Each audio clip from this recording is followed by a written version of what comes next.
Buenas tardes. Buenas tardes, Gustavo. Buenas tardes, Antonio. Bueno, me toca presentar y entrevistar a Gustavo Martín Garzo. Creo que es un escritor que todas y todos conocéis, pero por lo menos para ubicarlo mínimamente, es vallisoletano, nació en 1948 y es licenciado en Psicología y fundador de las revistas Un Ángel Más y El Signo del Gorrión. A día de hoy, autor de 27 novelas, un libro de relatos, 5 textos infantiles y 7 libros de no ficción. Muchos galardones, entre los que destacaré solamente el Premio Nacional de Narrativa en 1924 por El lenguaje de las fuentes.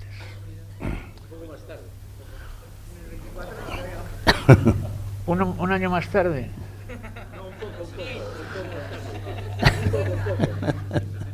¿En el qué? No, 24 no. ¿Es el ruido? He dicho 1924.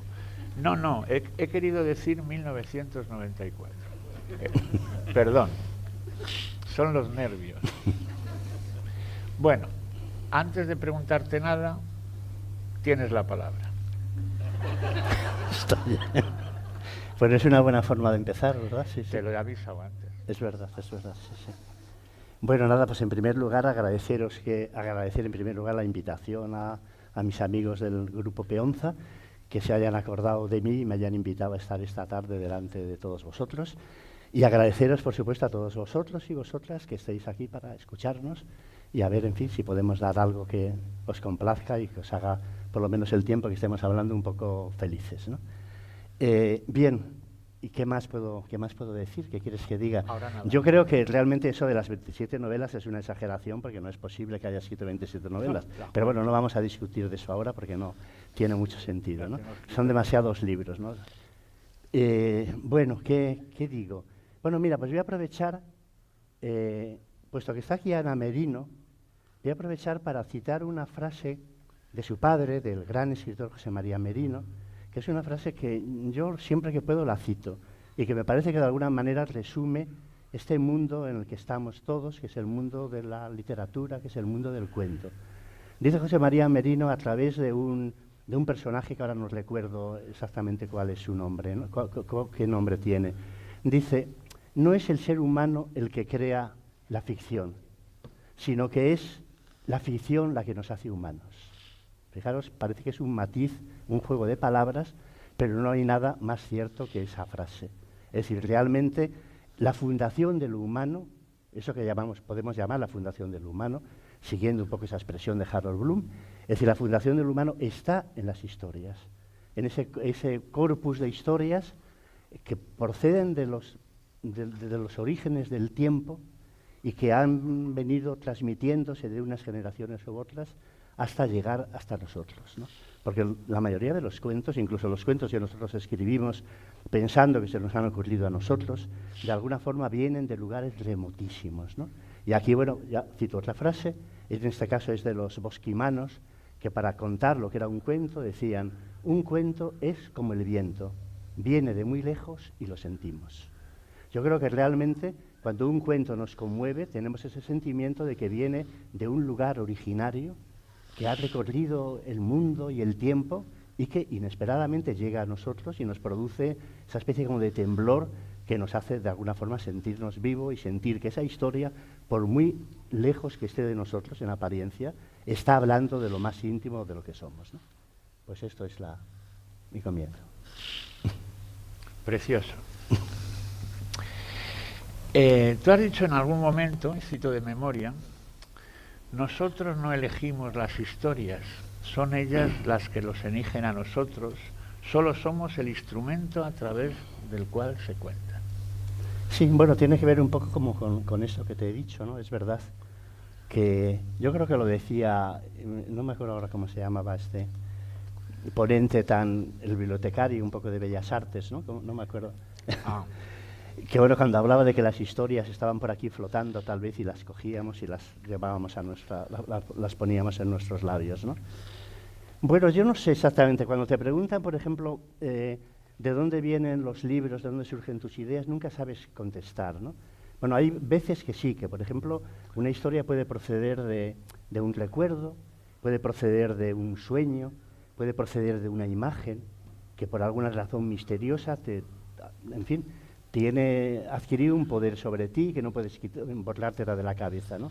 Por ejemplo, a mí hay una historia de la mitología griega que es la historia del Minotauro, del laberinto, el encuentro con esa criatura extraordinaria que realmente es el Minotauro, ¿no? Que es una de las creaciones para mí más grandes, ¿no? que ha creado el ser humano, ¿no? Es una historia que yo cuando la escuché inmediatamente quedé completamente encantado por ella, ¿no? Es decir, eso, y en un momento determinado yo sabía que tenía que escribir un libro sobre que tuviera como centro esa historia del Minotauro, el Minotauro en el laberinto y todo el conflicto que surge, ¿no? Y en efecto, bueno, eso me estuvo acompañando durante un montón de tiempo. E incluso recuerdo que hicimos un viaje con mi familia, todos a Grecia, que es uno de los viajes más increíbles que he hecho nunca, más maravillosos, ¿no? Y porque es muy bonito viajar con niños.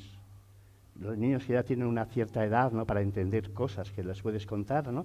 Ese viaje siempre se transforma en un lugar, de alguna manera, también mítico para ti, ¿no? Y necesitas un poco como volver a lo que sucedió allí, ¿no? Y ellos lo perciben así, ¿no? Y no se olvidan, ¿no? Y entonces incluso visitamos Creta. Tardé bastante tiempo en escribir esa historia, pero en un momento determinado supe que tenía que escribirla. ¿Y por qué? Pues no lo sé. Es decir, yo creo que en esas historias que de alguna manera te atraen, hay una especie como de llamada. Tú escribes, yo entiendo la escritura como una aventura, de tal manera que yo, por ejemplo, nunca sé exactamente cuando estoy escribiendo un libro qué libro estoy escribiendo. No tengo es muy raro que sepa, por ejemplo, el final. Sé que hay una historia que tengo que contar, pero no sé cómo la voy a contar, ni de qué forma se va a ir desarrollando. Entonces digo que es una aventura porque la escritura es la forma de ir descubriendo ese libro que tú quieres escribir. Es como la lectura de un libro que todavía no existe. Escribir es eso, es leer un libro que va existiendo según le vas leyendo. Es como según vas pasando las páginas, todo está en blanco, se va llenando de letras y de forma que cuando terminas el libro está completo y tú has contado ahí una historia que no sabes muy bien de dónde vienes, pero que has necesitado contar. Yo siempre relaciono mucho la literatura con la necesidad, con una necesidad poderosa, llena de misterio, la relación con lo inexplicable, con lo que desconocemos, ¿no? Hay una llamada misteriosa, ¿no? La misma llamada, me vais a perdonar, bueno, no, porque estoy además en el lugar idóneo, ¿no? Porque para mí un poco el mundo del cuento, de la literatura, sobre todo de lo maravilloso, lo que se llaman los cuentos de hadas, en los cuentos de hadas para mí está absolutamente todo.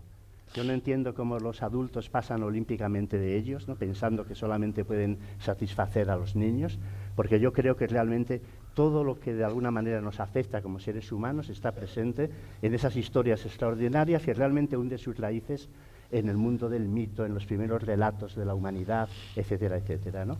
Y entonces en los cuentos de hadas hay un cuento que es La Bella Durmiente. La Bella Durmiente, el comienzo de La Bella Durmiente, todos sabéis que es un príncipe o un hombre joven que va por un camino y entonces se supone que a un lugar muy concreto, un lugar en la realidad, en el mundo real, ¿no?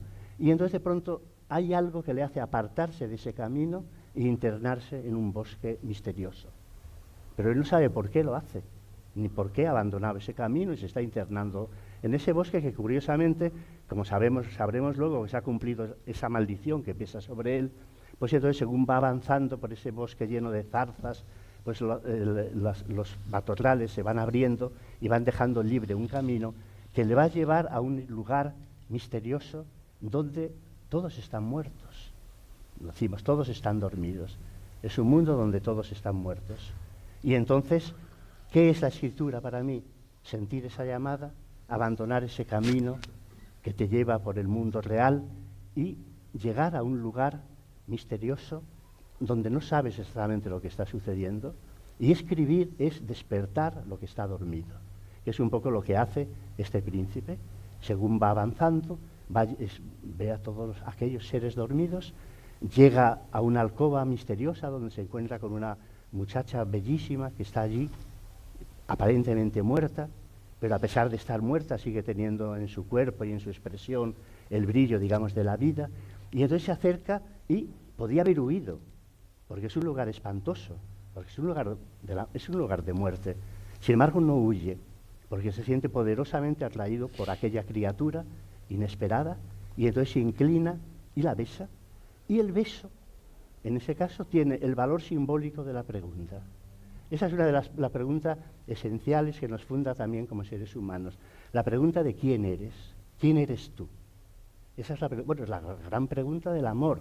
En el momento amoroso, cuando nos sentimos cautivados por la aparición o por la presencia de alguien, inevitablemente, aunque no lo hagamos, estamos formulando esa pregunta. Bueno, ¿quién eres y por qué tienes ese poder extraño sobre mí que me hace detenerme en este instante y no querer abandonar este lugar? Y entonces el beso, claro, el beso se da con la misma boca que habla. Besar es lo mismo que preguntar. Y de eso lo saben muy bien los amantes, en los que, bueno, sabemos perfectamente que en ellos besos y palabras se confunden. Y bueno, en definitiva, la literatura, la escritura surge siempre de una llamada misteriosa que no sabes de dónde procede, que no sabes lo que significa, pero a la que tienes que responder. Y escribir para mí es despertar cosas que están en ti y que duermen. Eso es lo que se me ocurre decir. Bueno.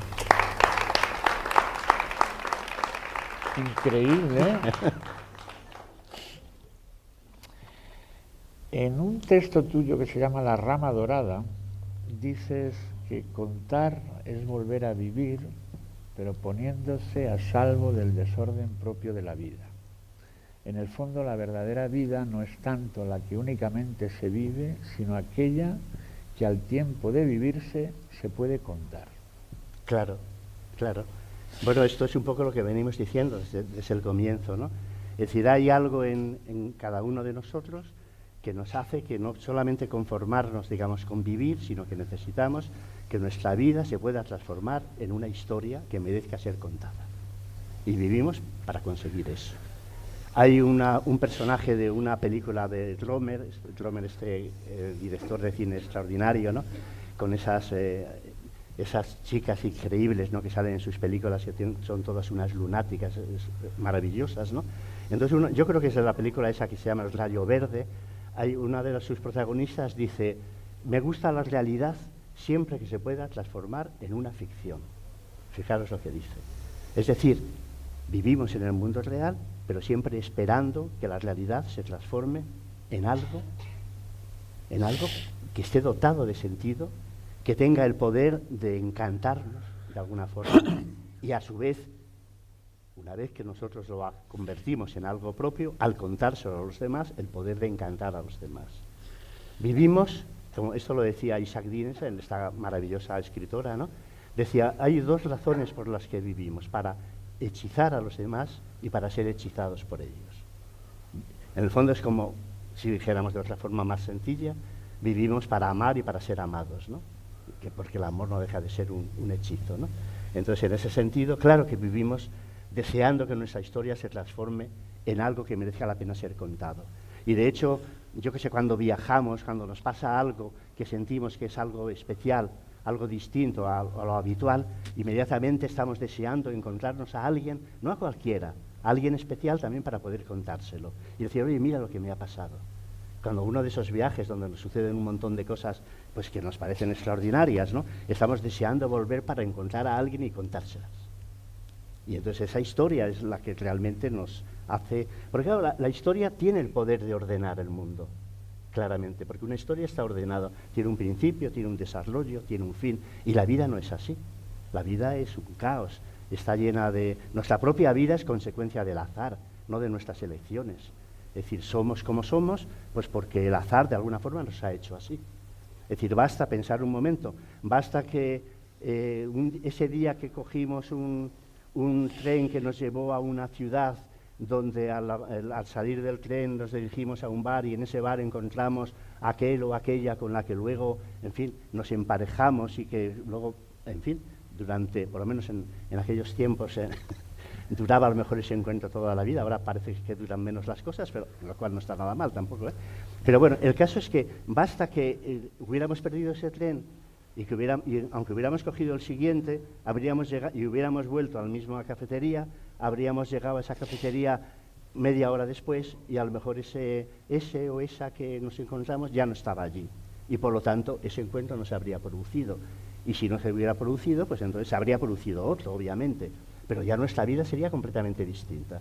O sea, nuestra vida es producto absolutamente del azar, completamente, ¿no? Las decisiones más importantes en nuestra vida no las tomamos voluntariamente, sino que es el azar el que más o menos el que nos lleva un poco de la mano y nos pone en esa tesitura, ¿no?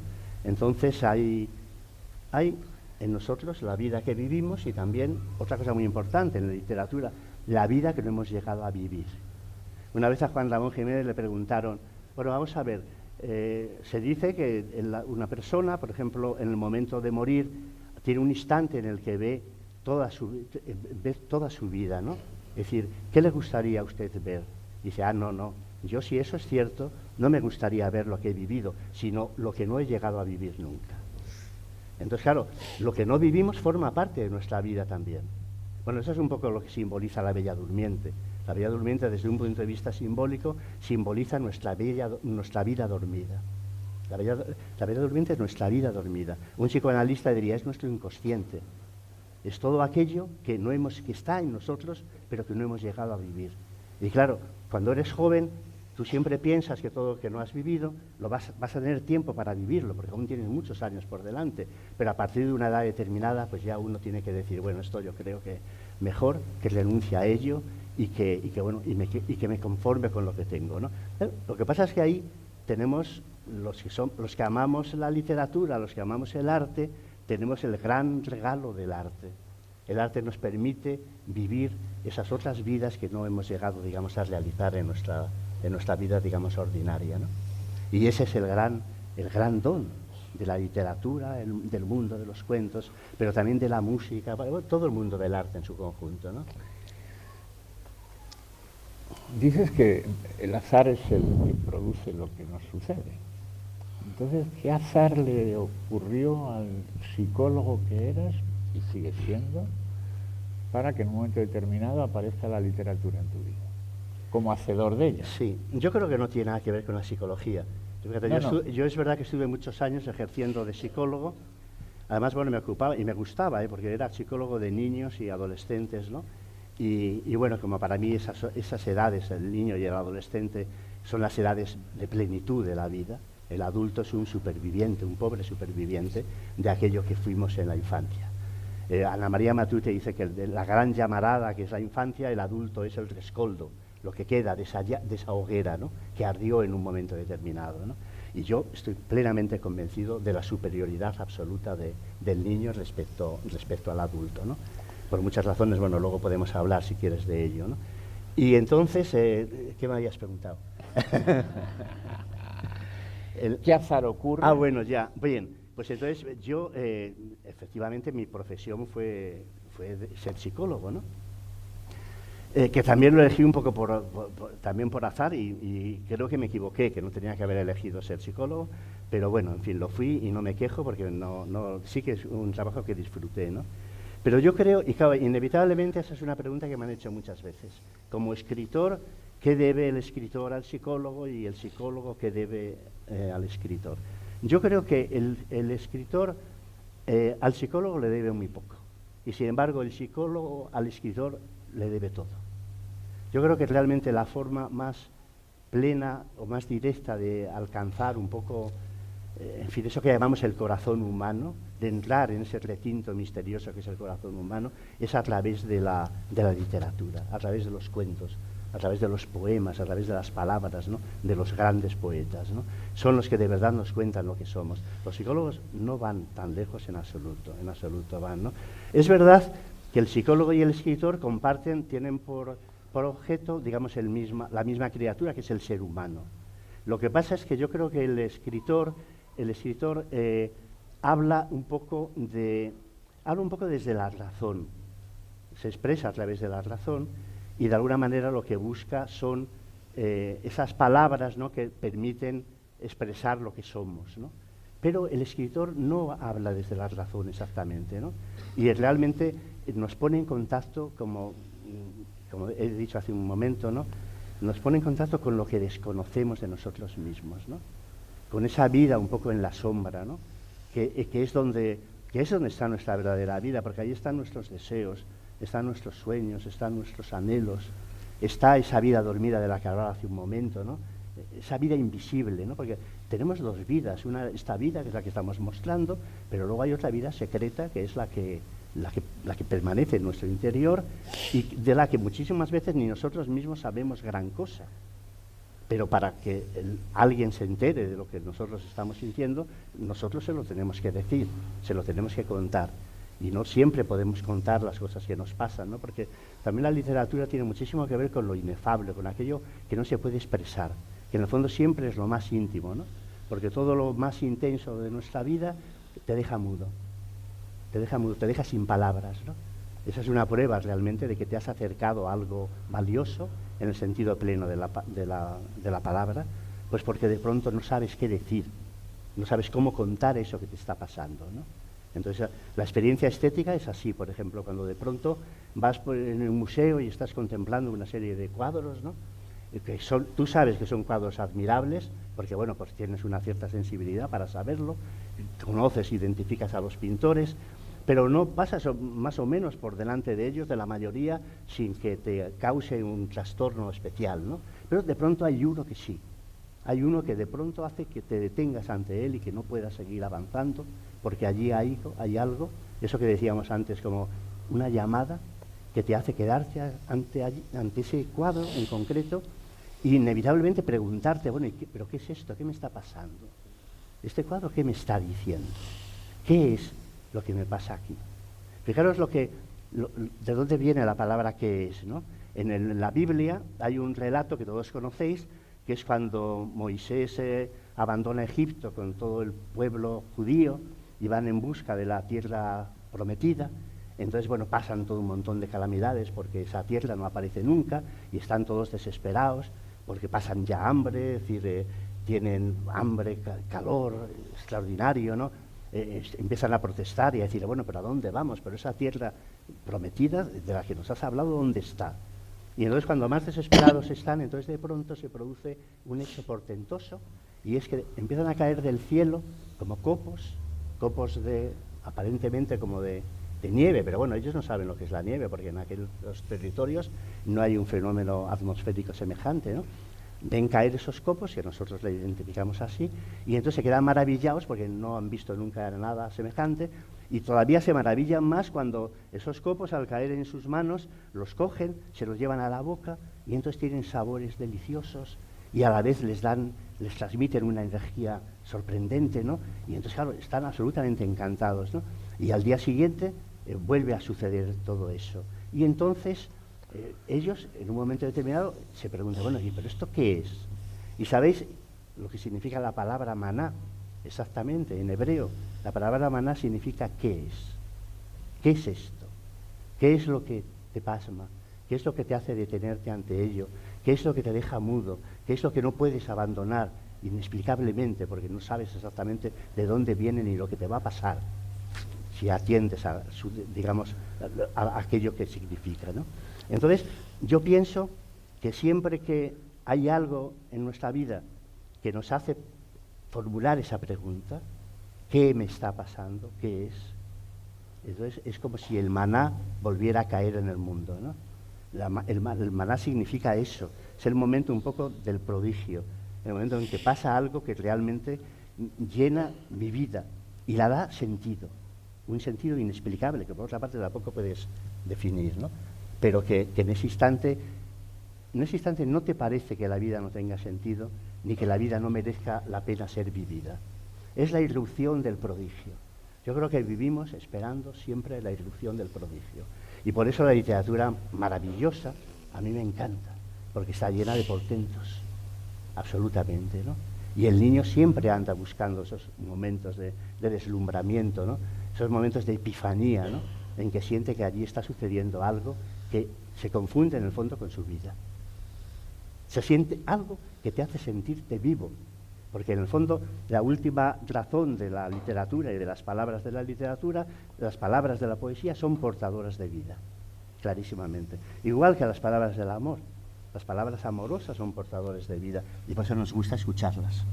Y al escucharlas nos sentimos felices, nos sentimos encantados y somos capaces de hacer cualquier locura. Bueno, habrán observado ustedes que Gustavo se ciñe siempre a la pregunta, ¿no? Con lo cual eso facilita avanzar en la entrevista. Bueno, perdóname, es verdad. No, que te voy a perdonar, por favor. Esta mañana se ha hablado varios... Bueno, ahí, pero perdona, tengo que decir otra cosa para justificarme. Es decir, Rosa Chacel, esa escritora vallisoletana, tenía una frase que decía: escribir es el deseo de irse por los tejados. Bien. Y yo esto lo creo abiertamente. Bien. Y lo practica. Y lo practico, inevitablemente. Si es más divertido irse por los tejados que no bajar la escalera ahí. Sin duda. Bueno, esta mañana varios ponentes hablaban de las historias. Isidro hablaba de qué pasan y uno las atrapa. Interpreto, y luego Javier ha sentado bien las bases de las historias. Es verdad, yo creo que lo dijo Javier, ¿no? Lo de que las historias flotan por aquí, las cogemos. Sí. Y si todos decimos lo mismo, de la en el fondo. conexión. Sí. Andrés Gide decía que todo está dicho, pero como nadie escucha hay que volver a repetirlo. Está bien. Pues vamos a repetirlo. E interpreto antes, esta mañana, cuando he escuchado, sobre todo a Javier, que estamos hablando de las historias verdaderas, no de las reales, de las verdaderas. Eso es importante. Y ya aprovecho para darte las gracias por esa lección de verdad que nos has dado a todos. Cierro el paréntesis y vuelvo contigo. Luis Mateo Díez dice que la materia prima de la ficción literaria es la palabra, la memoria y la imaginación. Y él evidentemente se está refiriendo a las obras verdaderas. Yo doy por hecho, porque lo he sentido, no he leído tus 27 libros, pero sí he leído muchos, que tus libros son verdaderos. ¿Cuál es la materia prima de tus libros? Dije, ¿qué pregunta? No tiene contestación, No por lo menos sencilla. No. Es decir, claro. Luego además Dale, son palabras, claro, que están un poco como tan, de alguna manera como tan gastadas, ¿no? Hablamos de la verdad ¿qué es, no? Todo depende de cómo se quiera utilizar, Tu ¿no? verdad. Porque muchas veces, en el fondo, yo creo que el arte es una rebelión, en cierta forma, contra la verdad, ¿no? De alguna forma. O sea, que también todo depende... Pero vamos, entiendo lo que dices. Yo creo que es verdad que claro, lo que tú cuentas algo que de alguna manera te está expresando, que tiene que ver absolutamente con lo que eres, ¿no? Es decir, yo creo que esa es un poco la aspiración, ¿no? Perdona que te Sí. interrumpa. Dicho de otro modo, o apelando a otro individuo que habla de ello desde otra instancia y de otro modo, pero similar en el fondo. Kandinsky dice que la obra nace de la necesidad interior. Sí.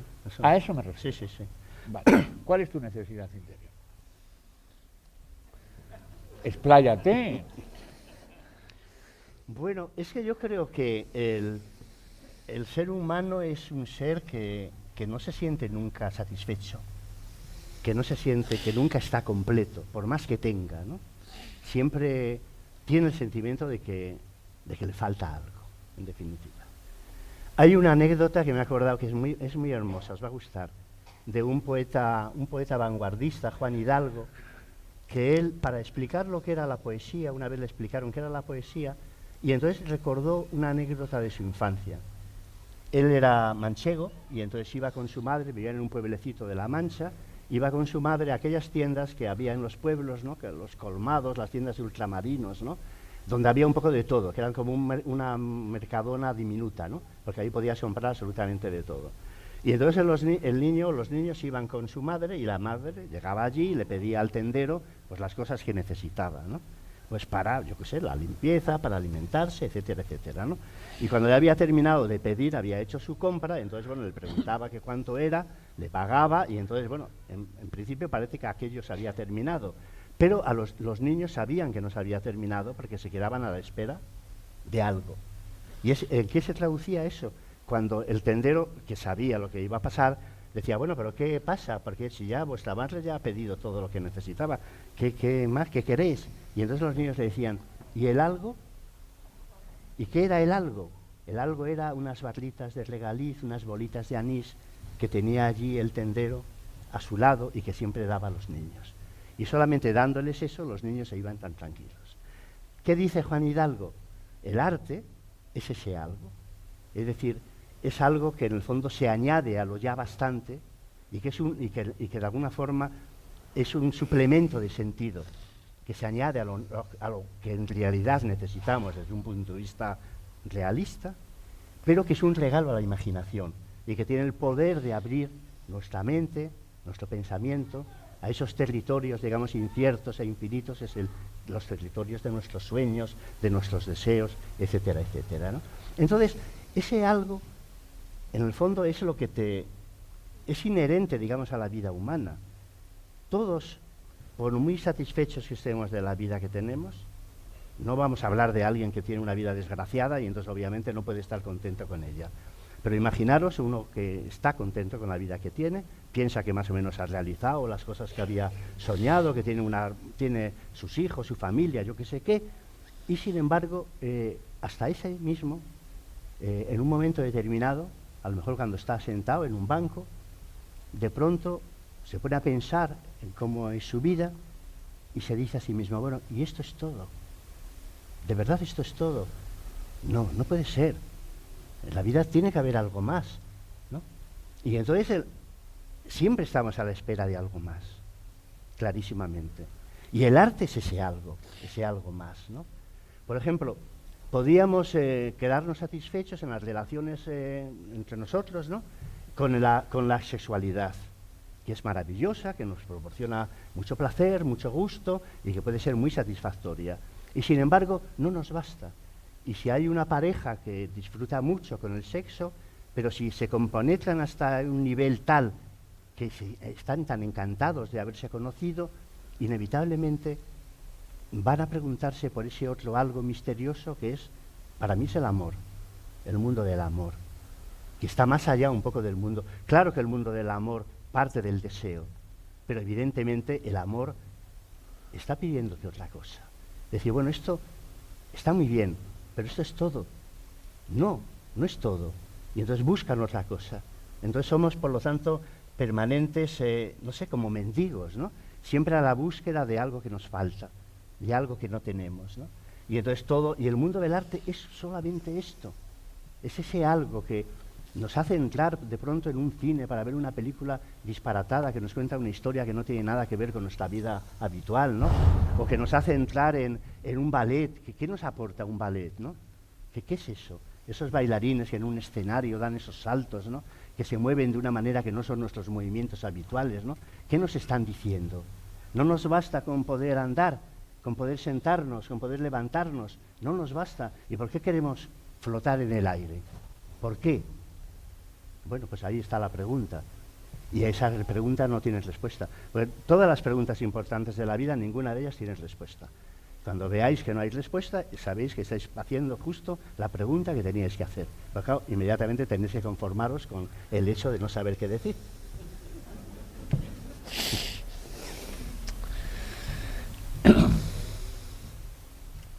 Bueno, vamos a aterrizar un poco en tu literatura, ¿no? Desde mi punto de vista, en todos tus libros para adultos late un aroma de literatura infantil, en el más noble sentido de la palabra, porque ponerle el adjetivo infantil parece que la estuviéramos depreciando. En tu caso, desde luego, no es así. Ya no digo, por ejemplo, un libro como El pequeño heredero, en donde es más que evidente, ¿no? Pero hay un momento en el que tú trasciendes la frontera de la literatura canónica y abordas el género infantil, es profeso. ¿Qué pasa ahí? ¿Qué ha pasado ahí? Bueno, yo... Si tienes respuesta. No, bueno, sí. Luego divaga si quieres. Pero... Sí que tengo respuesta, sí. Pero a mí hay una frase que me gusta mucho para definir esto esto que llamamos la literatura infantil, ¿no? Que a mí no me gusta mucho ese término, que conste, ¿no? Pero él decía, Lewis, ¿no? el autor de las Crónicas de Narnia, decía, la literatura infantil es aquella literatura que también gusta a los niños. Y con eso se las arregla todo. Y está perfectamente explicado. Es decir, antes de hablar de infantil, tenemos que decir que eso es literatura, de verdad. Si esa literatura gusta a los niños, lo llamamos literatura infantil. Claro, y es verdad, ¿no? Pues por ejemplo, pues este último libro que he escrito yo para, creo que le tengo aquí, sí, El país de los niños perdidos, ¿no? El último libro que he escrito supuestamente para niños, ¿no? Bueno, porque es verdad, pasa con los libros que se escriben para niños, que normalmente, yo por lo menos, para escribir un libro, necesito tener un niño o una niña en el que esté pensando mientras lo escribo, clarísimamente, ¿no? Si no, no sé si se me ocurrirían, ¿no? Y entonces en el momento en que dejas de tener niños cerca, bueno, esto os estoy contando lo que me pasa a mí, ¿eh? No quiero decir que tenga que pasarle a todo el mundo lo mismo, ¿no? Y de hecho, si lo piensas, pues gran parte de los libros infantiles, los más grandes que se han escrito, siempre surgen de ese deseo del adulto, a través de ese cuento, de acercarse al niño que le encanta, en definitiva. Alicia, en el País de las Maravillas, Alicia, Peter Pan, Barley acercándose a esos niños, a esos hermanos, ¿no? a los que se lo dedica, ¿no? Es decir, bueno, es muy normal, ¿no? que un autor en un momento determinado, cuando hay un niño que de alguna forma está en su vida y está cerca de él, antes de que crezca, porque esto es otra, pero esto a lo mejor lo dejamos para el final, porque eso es bastante duro, ¿no? Que los niños, por ejemplo, este libro tiene una cita que es de Ana María Matute, que dice una verdad tan absoluta como esta. Dice, es un libro suyo precioso, se llama Solo un pie descalzo. Dice, todos los niños desaparecen. Misteriosamente, cuando menos se lo espera uno, un día, los niños se han ido y no vuelven más. Esto es así. Y todos los que hemos tenido niños sabemos hasta qué punto esos niños que estuvieron con nosotros, hay un día que dejan de estar. Yo, por ejemplo, me acuerdo que yo tengo 2 hijos, un hijo y una hija, con mi hijo. Un día, es que lo recuerdo de una manera muy viva, ¿no? Es decir, cuando llegó la noche y vas al cuarto para echar esa última ojeada a ese niño o a esa niña, ¿no? Para ver si se ha tapado, etcétera, etcétera. Y entonces de pronto yo abro la puerta, así en silencio, ¿y qué me encuentro?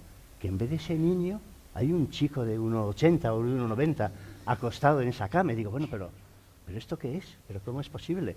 ¿Ese niño dónde está? Porque los niños se van para siempre. De la misma forma que se va el niño que fuimos o la niña que fuimos. Yo soy del niño que llevamos dentro, no me lo termino de creer. Yo creo que la infancia es un lugar al que no se puede volver. Queda como una especie como de llamada, como de lugar misterioso, que se encripta, se vuelve hermético y ahí no hay forma, digamos, de entrar. No hay forma de entrar. Y eso lo percibes mucho en relación a tus propios hijos, ¿no? Bueno, luego tus hijos crecen y te traen a tus nietos, ¿no? Y entonces parece que te vuelve otra vez, todo se vuelve a alegrar y todo vuelve a ser, todo vuelve a estar lleno de vida, porque el niño es la vida.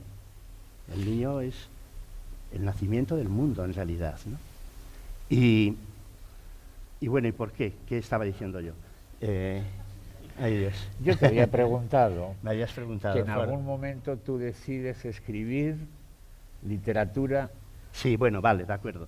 Bien, pues entonces, en efecto, entonces yo de pronto, por ejemplo, tengo como en este libro, que empiezo a contar una historia a mí me encantan los dragones. Los dragones para mí es una criatura absolutamente fascinante, ¿no? Completamente, ¿no? Y me encanta, por ejemplo, esos dragones que son, esos que aparecen en los cuadros de ese pintor italiano, Pablo Uccello, ¿no? Que son increíbles, ¿no? Porque el dragón es casi como un animal pacífico, bueno, sobre todo está tan cautivado por la princesa, que la princesa le lleva atado de un cordón por el cuello, y el dragón, bueno, va al lado de la princesa, porque claro, ha dejado de ser dragón, para poder, bueno, no ha dejado de ser, pero quiero decir que está tan encantado con estar al lado de esa criatura que le parece más fabulosa que él mismo, que lo único que quiere es prolongar, digamos, esa relación, ¿no? Y se transforma poco menos en un perrito faldero, ¿no? Por estar al lado de ese ser maravilloso, ¿no? Que ha encontrado, ¿no? Y entonces, bueno, esa relación, porque claro, el dragón, fijaros, decía Chesterton, ¿no? El dragón ya está en el niño, ya está en el niño. ¿Qué significa esto? el dragón representa los aspectos más primitivos y más instintivos del ser humano, del niño. Porque el niño, todos sabéis perfectamente que se puede transformar en un pequeño monstruo cuando se enfada.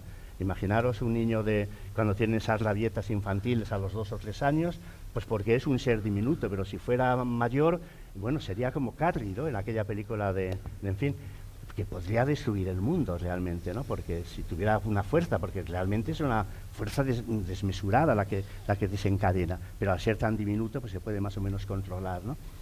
Y dice Chesterton, nadie ha escrito cosas más maravillosas sobre los cuentos de hadas que Chesterton. Y decía Chesterton, y lo que hace el cuento es darle al niño el caballero que le permite dialogar con el dragón.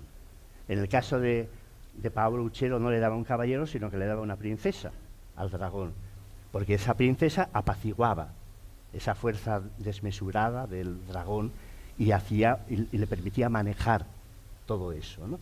Y el caballero, en efecto, a través del caballero, el niño se puede enfrentar a ese dragón que lleva adentro, ¿no? O sea que el dragón está en el propio niño, ¿no? Y entonces, bueno, se me ocurre una historia en el que iba a relacionar a un niño con un dragón. Se iba a encontrar con ese dragón en sus sueños, en fin, va a vivir todo un montón de aventuras, ¿no? Que es un poco ese libro. Y una vez, claro, que se te ocurre esta historia, inevitablemente dices, bueno, pues esto está muy bien, lo voy a escribir. Pero claro, piensas, bueno, pues esto, si lo escribo, esto si se lo cuento a un adulto, pues se va a reír de mí o no le va a prestar la menor atención. Y sin embargo, un niño enseguida va a saber de qué va esta historia. Porque el adulto no lo ve. El adulto dice, bueno, una tontería, ¿no? Eso está bien para dormir al niño, pero nada más, ¿no? El niño no. El niño sabe que esa historia está hablando de él. Porque el niño entra en el mundo de lo simbólico, ¿no? Que es el mundo en el que se mueven todas las grandes historias, ¿no? Y entonces va a entender esa relación con esa criatura, ¿no?, que es el mismo. Y entonces el cuento le da el dragón al niño, digo, el caballero, para poder dialogar con ese dragón, ¿no?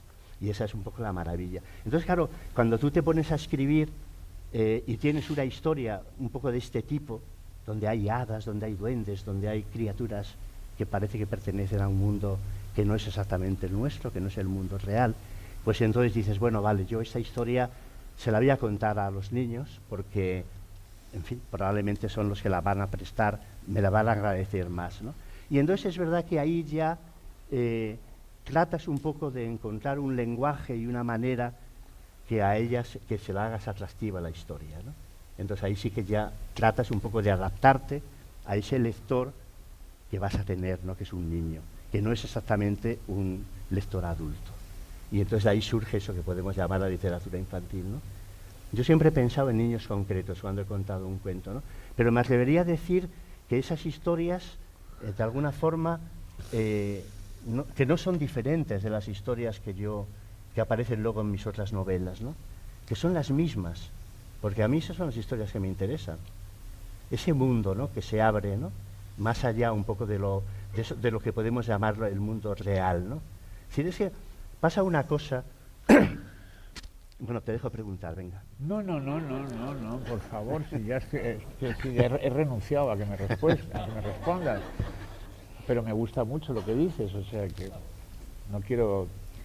Claro, si me oís hablar, parece que yo estoy como desdeñando esa facultad maravillosa que tenemos, que es nuestra razón. Y nada más alejado de mí, ¿no? Lo que pasa es que la razón y ese mundo de la fantasía se necesitan mutuamente. Es decir, la razón necesita de la fantasía para volverse deseable. Porque claro, fijaros, por ejemplo, pensar en esa enfermedad terrible que es la depresión. ¿Por qué se caracteriza la depresión? Porque de pronto el mundo real se queda vacío de sentido. No significa nada, nada te ilusiona, nada te importa. Es decir, la realidad se queda muda completamente, ¿no? Y no hay manera, digamos, de conectar. Tú hablabas de la conexión, ¿no? Lo importante que es entrar en contacto un poco con las cosas, ¿no? Y sin embargo, claro, a través de la fantasía, a través de la proyección de nuestros deseos, de nuestros sueños, ¿no?, animamos la realidad. Entonces, claro que la realidad necesita de nuestros sueños para volverse deseable. Y en la medida en que se vuelve deseable, se llena de vida. Pero a la vez la fantasía necesita de la realidad para poderse compartir con los demás. Porque la realidad es lo común. La realidad es, este espacio es real porque le estamos compartiendo, ¿no? Entonces, y eso es clave absolutamente, ¿no? La realidad es lo común, lo que se comparte, y la fantasía necesita de la realidad, ¿no? Eso lo decía Goya, por cierto, en una frase que se cita a la mitad, porque es una de esas frases que él escribía en sus caprichos, ¿no? Que se ha citado muchas veces: el sueño de la razón produce monstruos, ¿no? Pero él dice, exactamente, dice: la fantasía privada de la razón produce monstruos imposibles, pero unida a ella es la madre de todas las maravillas. Cuando se produce esa unidad, esa unión entre la fantasía y la razón, es cuando realmente surge el mundo, se llena de interés y se llena de vida y se puebla de criaturas extraordinarias, ¿no? Que siempre es que vivimos buscando lo extraordinario, absolutamente, ¿no? Y nuestra vida está llena de momentos extraordinarios, qué duda cabe que está llena, de instantes únicos que nos conmueven, que nos deslumbran, ante los que no sabemos qué decir, ¿no? Y esa búsqueda, la espera de lo maravilloso, es la espera esencial, digamos, de la vida, ¿no? Y vuelvo otra vez, por ejemplo, un poco a la metáfora del mundo del amoroso. El amor es la prueba de que lo maravilloso irrumpe a menudo en nuestra vida. Y si no irrumpe, pues entonces, bueno, no creo que la vida mereciera la pena, ¿no? Si uno no se ha asomado nunca a esa experiencia que de pronto te saca de ti mismo y te pone en contacto con cosas y con realidades que no sabes exactamente a dónde te pueden llevar, ¿no? Y el niño tiene una actitud extraordinaria para esto. Es decir, y Susi hablaba antes del autor de cómic o de relatos, ¿no? Como de un medium, ¿no? Un medium. Y el niño es un medium de la realidad, claramente. Es decir, una casa en la que hay un niño o hay una niña es como tener un medium en esa casa. Es decir, una criatura que es capaz de ponerte en contacto con zonas de la realidad que si él no estuviera allí no sabrías ni que existen, y a las que no podrías acceder. Entonces, de ahí la importancia que tiene el niño. Es que al niño no le damos importancia en absoluto, ¿eh? En absoluto. A lo mejor le llenamos de caprichos para que deje de darnos la lata, pero no somos conscientes de lo extraordinario que es que un niño aparezca en una casa. O sea, una casa con un niño es un lugar encantado, de alguna forma. Absolutamente, ¿no? Porque el niño te va a traer cosas de ese mundo y te las va a dar, con sus gestos incluso más, con sus locuras, yo qué sé decir. Por eso digo que es un medium. Y los medios son importantes para ponernos en contacto con ese otro mundo, ¿no? Porque, vamos a ver, vuelvo un poco a la razón. Claro que es importante la razón, pero pasa una cosa, que la razón es una casa demasiado pequeña para que quepa en ella toda nuestra vida. Esa es la explicación última. Es decir, hay muchísimas zonas de nuestra vida que no caben en ese espacio que nuestra razón acota. En el fondo, nuestra razón es como un chalet de esos de casas adosadas, ¿eh? Porque además todos esos lugares, esas urbanizaciones donde todas las casas son iguales, ¿no? Porque en el fondo todos nosotros somos iguales y somos aburridísimos, ¿no? Las cosas que decimos, las cosas que pensamos, es decir, son las mismas. Todos nos creemos que se nos han ocurrido a nosotros y nos son dadas, en fin, por las circunstancias, por nuestro entorno, ¿no? Todos decimos lo mismo, nos expresamos de la misma manera, por lo tanto somos salecitos de una urbanización todos iguales, ¿no? Pero claro, ahí está todo lo que somos. No, hay un mundo que es un mundo externo, el mundo de las afueras, ¿no? Un mundo donde hay cosas diferentes, ¿no? Y entonces, claro, podemos decir, bueno, pero yo me quedo en esa urbanización, que es como el que está en una urbanización y ya no quiere salir de ahí, ¿no? Pero bueno, realmente esa persona que hace esto está viviendo de verdad todo lo que puede vivir, ¿o no? O de vez en cuando debe abrir la puerta no solamente de su casa, sino de la urbanización y salir por ahí a ver qué se encuentra. Entonces realmente la razón que vale es la razón que puede estar representado por esas casitas de los cuentos, ¿no? A las que llegan los niños perdidos, a los que llega Blancanieves, a los que llega Ricitos de Oro, ¿no? Es decir, una casa en el bosque, eso debe ser nuestra razón. Claro que es necesario tener una casa, porque necesitamos un refugio, necesitamos sentirnos al amparo, en medio de la inmensidad, de las incertidumbres, de la oscuridad, de la agresividad que hay por todos los lados, ¿no? Frente a la muerte, una casa frente a la muerte, ¿no? Pero claro, pero esa casa no nos debe separar del bosque. Por eso a mí, por ejemplo, en el cuento de los tres cerditos, que todo el mundo pasa olímpicamente por ese cuento, y es un cuento que tiene mucha amiga, realmente el cuento que a todos nos gusta, el cerdito que a todos nos gusta, es el cerdito, el primero, el que construye la casita de paja. Porque enseguida la construye y se va luego por ahí, por el bosque, bueno, a vivir aventuras, ¿no? Aunque luego se arriesga a que venga el lobo y de un soplido la tire. Pero claro, sin embargo, los otros dos cerditos, el que la construye de madera y sobre todo el de ladrillos, levanta ahí una construcción y es verdad, no le pasa nada, pero a la vez se separa del mundo y al final ese lugar está vacío. Está vacío. Fijaros, Bruno Bettelheim, que es el psicólogo que escribió ese libro que todos conocéis, del psicoanálisis de los cuentos de hadas, tiene otro libro que se llama La fortaleza vacía, que habla del autismo infantil. Y el autismo infantil, ¿por qué se caracteriza? Pues el niño, no se sabe muy bien por qué, hay niños y niñas que de pronto el mundo les parece un lugar tan lleno de peligros que no pueden comunicarse con él y tienen que aislarse. Y para aislarse levantan un muro, una fortaleza. Y cuanto más consistente es esa fortaleza, que es lo que pasa en los castillos estos medievales, ¿no? Todos sabemos que cuando llegas a un castillo, le ves desde lejos, te parece muy bonito, entras y lo único que deseas es subir a las almenas, porque en el interior está vacío, no hay nada, es invivible, porque cuanto más sólido es la construcción, más vacío está, porque nos impide relacionarnos con el exterior. Por eso digo que el cerdito que construye la casa de paja, pues es el que de verdad sabe lo que debe hacer, ¿no? Eso es un cuento, una casita de paja, porque es una casa que no te separa del mundo. No te separa. Es la casa de Tarzán con Jane, ¿recordáis, no? Tarzán y su compañera, cuando están allí en el árbol. Esa es una casa maravillosa realmente, ¿no? Están allí los dos encantados de la vida, pero a la vez tienen su nido, su lugar para amarse, pero a la vez por la ventana entra la mona Chita y les basta con extender una mano para coger un fruto. Está en el mundo, forma parte del mundo.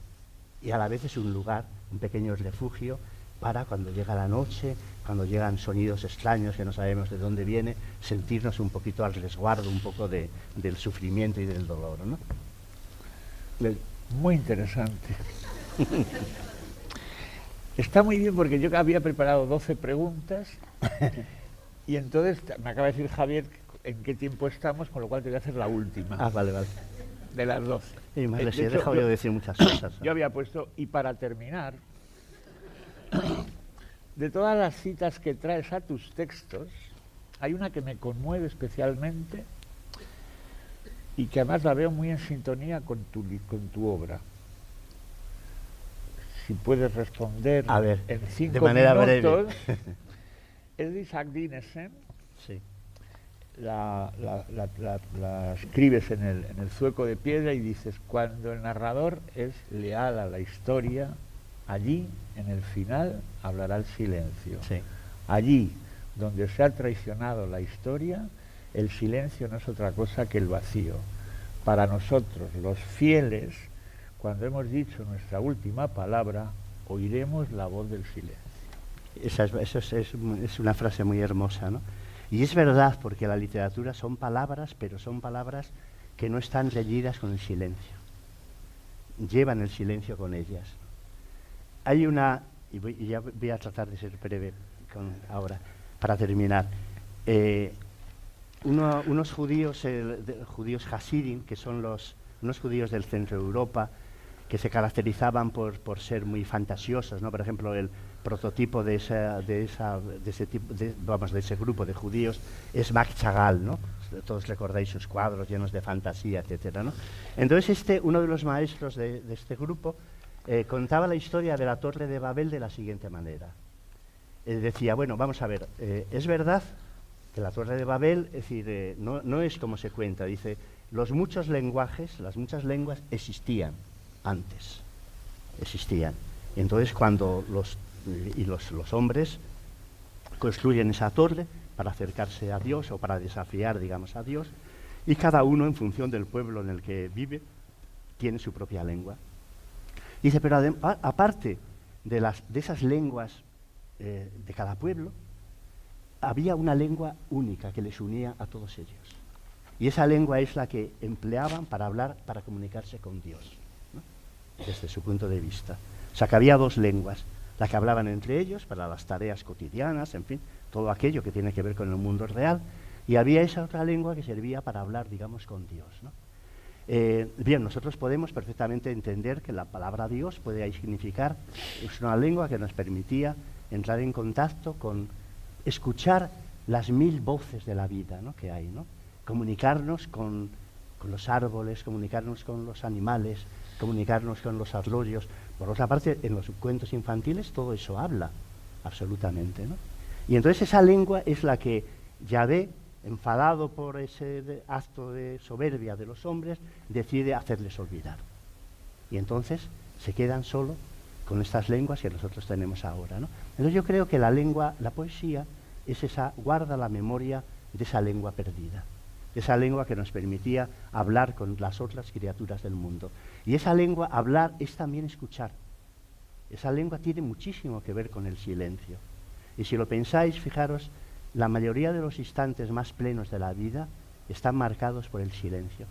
El momento del amor, de la contemplación amorosa, el momento en que un adulto, se inclina sobre la cuna de un recién nacido que ha esperado y que desea profundamente y se le queda mirando cuando duerme, de un niño dormido. Es decir, cuando miramos, vamos por estos prados de aquí de Cantabria y vemos a esos terneros extraordinarios con esos ojos que tienen, que parecen planetas, ¿no? Y entonces inevitablemente ahí hay como un silencio increíble, porque parece, decimos, no podemos comunicarnos con ellos, pero ese silencio también es comunicación, es entrada entrada en ese mundo, ¿no? Absolutamente. Cuando nos inclinamos, fijaros, para dar ese último beso a una persona querida que acaba de morir, ¿no? ¿No es una escena donde está presente el silencio? Y fijaros que lo hablaba con Ana, ¿no?, que perdió la voz al venir a este acto. No puede haber nada mejor para que explique y que justifique mejor a una autora que va a hablar de los cuentos que perder la voz. Porque es la manera de que ella sabe lo que es un cuento y la está pasando lo que le pasó a la Sirenita, lo que le pasó a Elsa de los Cisnes Salvajes, ¿no? Todas pierden la voz.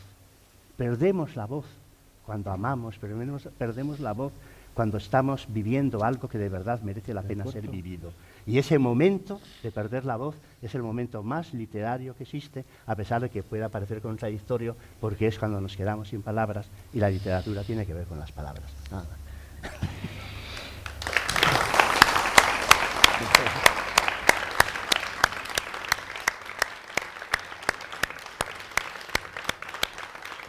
Muchas gracias.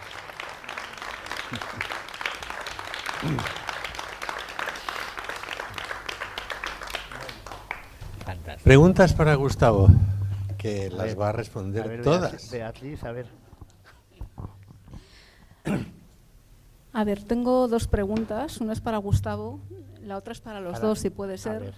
Las 2 son terribles porque creo que son muy complicadas, dado que los conceptos que habéis manejado son bastante complicados también. Creo que bueno, en casi todas las contestaciones que has dado estaba muy presente la paradoja. La paradoja. Creo que has estado todo el tiempo hablando de una cosa y su contrario. Y lo contrario, sí, en efecto. Sí, desde el principio mismo, que has hablado de la experiencia estética como algo que te deja sin palabras, sí, pero también cómo el arte da un sentido a una experiencia que es caótica y que en principio no tendría palabras. Creo que al principio quería preguntarte si entendías esto como algo cíclico, o sea, si a partir de una estructura que tú creas de este caos informe y de este silencio, de una estructura en palabras, de una historia, la intención es provocar un silencio en el lector a través de la experiencia estética. Claro. Pero creo que esto me remite a una pregunta que te hice hace muchos años en una charla, que es, y creo que nos afecta, creo que todos los que creamos, hacemos algún tipo de creación, que es cómo se conjuga esta necesidad íntima de hacer algo, bueno, lo que te hablaba Antonio, esta sinceridad de tienes que sacar algo de ti mismo, algo muy íntimo, con la necesidad de hacerlo público, con la necesidad de que el escritor quiere que le lean, de que el dibujante quiere que vean sus dibujos, de que no podemos guardarlos solo para nosotros, como si no tuviera sentido, si solo fuera para nosotros, incluso aunque surja de esa necesidad. Esta es la que es para Gustavo, la que es para los dos. se basa en esto que has dicho, de que creo que es cierto, que no se puede volver a ser niños, porque ser niños es una forma de ser en el mundo, creo. Podemos tener los recuerdos, pero no tienes este sistema, no eres un niño. En el ámbito de la creación, para las historias infantiles, que creo que tenéis, bueno, vuestras reservas sobre si llamar literatura infantil, que se define a la literatura infantil por su público, a diferencia de la literatura de terror o romántica, que es por el género, por el tema que trata. La literatura infantil, creo que su definición es el público al que está orientada, es algo como externo. ¿Cómo evitar la condescendencia, dado que no somos el mismo tipo de seres que es un niño? ¿Cómo se puede evitar la condescendencia cuando te estás dirigiendo a alguien al que no entiendes como un igual, al que entiendes que está en otro momento y piensa de una forma distinta a ti? Bueno, pero yo creo que es lo contrario. Cuando entras en ese proceso, digamos, de contar una historia, digamos, a un niño, tú no sientes que el niño esté, digamos, por debajo de ti, que tengas que rebajarte tú para hablar con él, ¿no? Sino es todo lo contrario, que está por encima. Estás hablando a un príncipe, ¿no? Y entonces, bueno, tienes que hablarle con sumo respeto. La literatura, digamos, que uno concibe para niños es la cosa más seria que puede existir. Por eso no hay que hacer tonterías con eso, no vale cualquier cosa. Pensar que al niño se le puede entregar cualquier cosa para entretenerle, pues no. Ahí sí que hay que tener un grado de exigencia absoluta, ¿no? Por eso a mí me sacan de quicio todos esos cuentos que no son ni cuentos ni nada, que son tonterías, ¿no? Y no, un cuento es un cuento es la bella, es Blancanieves. Por cierto, es que de pronto al hablar de Blancanieves me he acordado de una cosa que viene de un nieto mío, de Adriano, que es un niño muy especial, ¿no? Muy singular. Y entonces su madre un día pues le preguntó, su madre da clase en la universidad, es profesora de literatura, y entonces, bueno, a veces estaba un poco desesperada, pues porque las nuevas generaciones no entienden los cuentos, no entran en el lado simbólico eso del cuento, ¿no? Y entonces, bueno, pues y un día les preguntó a sus hijos, le preguntó, bueno, ¿cuál es el cuento que te gusta más, no? Y él dijo, yo Blancanieves. Y le preguntó, ¿por qué te gusta Blancanieves? Le dio una explicación, pues típica de un niño, ¿no? Y después de dar esa explicación se quedó así callado, se quedó pensando y dijo, pero hay una cosa que no me gusta de Blancanieves. Y dijo su madre, bueno, ¿y qué es lo que no te gusta? Dice, pues que Blancanieves no se debió casar con el príncipe, se debió casar con un enanito. Bueno, me parece una contestación increíble, porque claro, casarse con el príncipe es lo peor que puede hacer, porque el príncipe le lleva al mundo real. Y todos sabemos lo que les pasa a las princesas que se casan con un príncipe. Bueno, ahí tenemos a las nuestras, ¿no? Les espera un mundo absolutamente aburrido, tedioso, incluso si te descuidas te meten ahí en una nave escuela de esas y te llevan por ahí de guardamarina, ¿no? Dime tú a mí qué vida les espera, actos absurdos, disparates, ¿no? Te lleva al mundo real. Y quedarte con un enanito es querer permanecer en el mundo del cuento, porque es allí donde suceden las cosas que de verdad importan. Claro que uno no se puede quedar eternamente ahí, pero tiene que seguir manteniendo vivos los vínculos con ese mundo. Y bueno, y respecto a... ¿Cuál era la primera pregunta?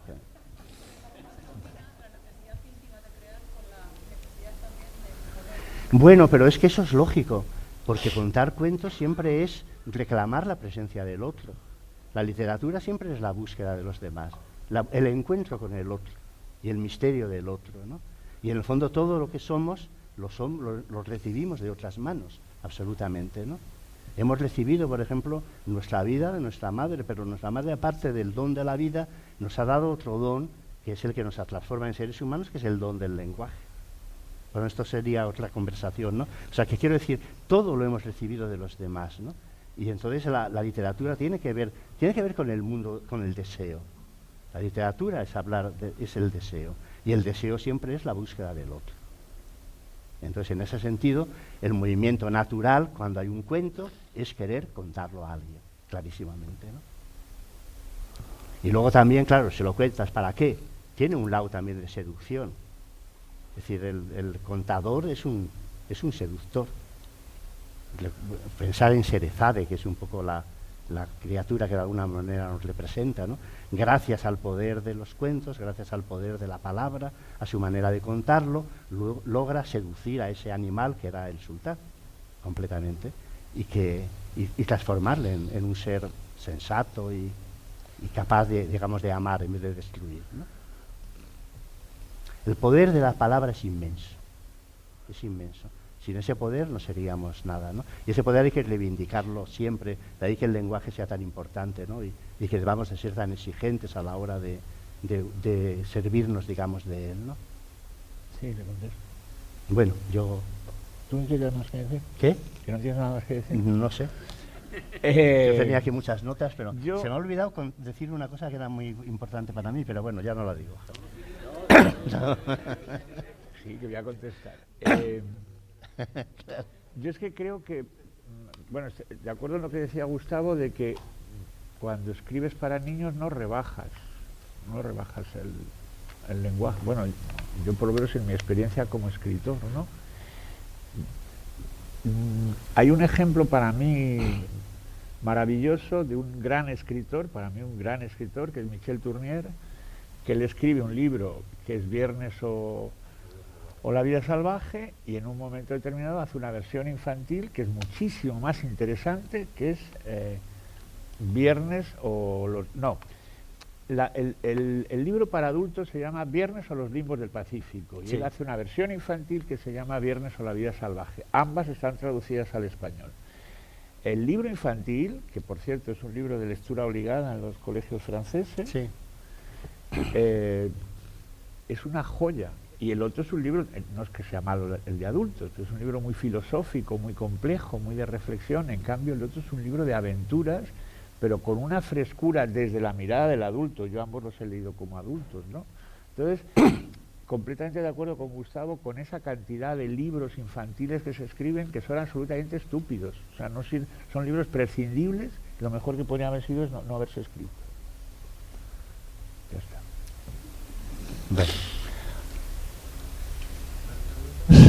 Que nos cuente Gustavo eso. Que ponga el sello. Gustavo, tienes que contarnos eso que tienes anotado, que querías No te decir, quedes con y las con ganas. eso... Bueno, venga, ¿no? Esto es un acto de seducción, ¿no? Lo dejas caer e inmediatamente has provocado el interés, ¿no? Bueno, esto parte un poco como de una cosa que se me ocurrió el otro día, fíjate, a partir de un recuerdo infantil, ¿no? Yo recuerdo que mi madre me contó a mí una vez, ¿no? Cómo cuando que mi madre era como de una familia más modesta que mi padre, era leonesa, y entonces, bueno, tenían sus padres un hotel, y mi padre pues era un abogado que llega allí a León, y entonces, bueno, y bueno, se aloja, digamos, en ese hotel, la conoce a ella y se queda prendada porque era una chica muy guapa, ¿no? Y entonces, bueno, surge ahí pues una historia de amor, ¿no? Y entonces, bueno, mi madre me contó una vez que en ese momento cuando mi padre, digamos, llega a ese hotel y se enamora de ella, él ya tenía otra novia además con la que se iba a casar y a la que va a dejar por quedarse con ella, ¿no? Y entonces me dijo algo que a mí me causó como una, no sé, me llenó me perturbó, ¿no? Y a la vez me atrajo poderosamente, ¿no? Me dijo, fíjate lo que pasó. O sea, tu madre, tu padre dejó de casarse con esta mujer y entonces se casó conmigo. Es decir, pero fíjate, si se hubiera casado con ella, con esa mujer, entonces, pues yo no sería tu madre. Vosotros habríais sido los hijos de esa mujer y de tu padre. Y yo no sería tu madre. Y entonces, claro, yo me quedaba pensando en aquello, dando por supuesto, claro, no sabía nada de eso, de las leyes de la herencia, claro. Y entonces yo daba por supuesto que en efecto, si mi padre se había casado con otra que no era mi madre, pues nosotros habríamos nacido de esa mujer y entonces mi madre, la verdadera, pues quedaba fuera. Y entonces a mí me gustaba, pensando en eso, digo, ¿y cómo sería? Y entonces tenía una fantasía que era que iba por la calle, me imaginaba, y que me encontraba, porque yo lo que no podía entender es que, a pesar de no ser mi madre, que si nos viéramos no nos reconociéramos como los que éramos, ¿no? Eso era inconcebible para mí. Yo sabía, si yo voy andando por la calle y me la encuentro, ella va a saber que yo soy su hijo de verdad y que ella es mi madre, aunque obviamente no lo seamos, ¿no? Y entonces ese niño, yo fantaseaba con ese niño y con ese encuentro con ella, y a la vez me gustaba, porque era entonces como si tuviéramos una vida secreta, que solo nosotros conociéramos, ¿no? Esta es una cosa que me obsesiona a mí mucho, ¿no? La idea un poco del amor como vida secreta, como vida que en la que nadie puede entrar, ¿no? Absolutamente, ¿no? Y entonces esa vida secreta era la vida de ese niño con esa mujer que claro, que eran, bueno, ya lo he explicado, es decir, como la relación que podían tener, ¿no? Y entonces, claro, yo ahora, pensando, digamos, en esa historia y de qué manera vivía yo esa fantasía, ¿no? Yo me pregunto, bueno, ¿y ese otro, ese niño que formaba parte de esa fantasía, dónde está? Y a la vez, inmediatamente me pregunto, ¿dónde están todos esos otros que hemos sido? Y que hemos sido en los momentos, en historias increíbles, ¿no? Esos otros que hemos sido, yo qué sé, cuando hemos amado a alguien, por ejemplo, en silencio, yo qué sé, cuando hemos tenido una relación con un animal especial, ¿no? Es decir, es como si al tiempo de ir ganando, digamos, nuestra vida, aquello que somos, hubiéramos ido dejando atrás otros que han vivido cosas absolutamente increíbles, ¿no? Y entonces, de pronto, me dio por pensar si la literatura no sería recuperar a todos esos otros perdidos, ¿no? Y encontrar para ellos espacio en el mundo, ¿no?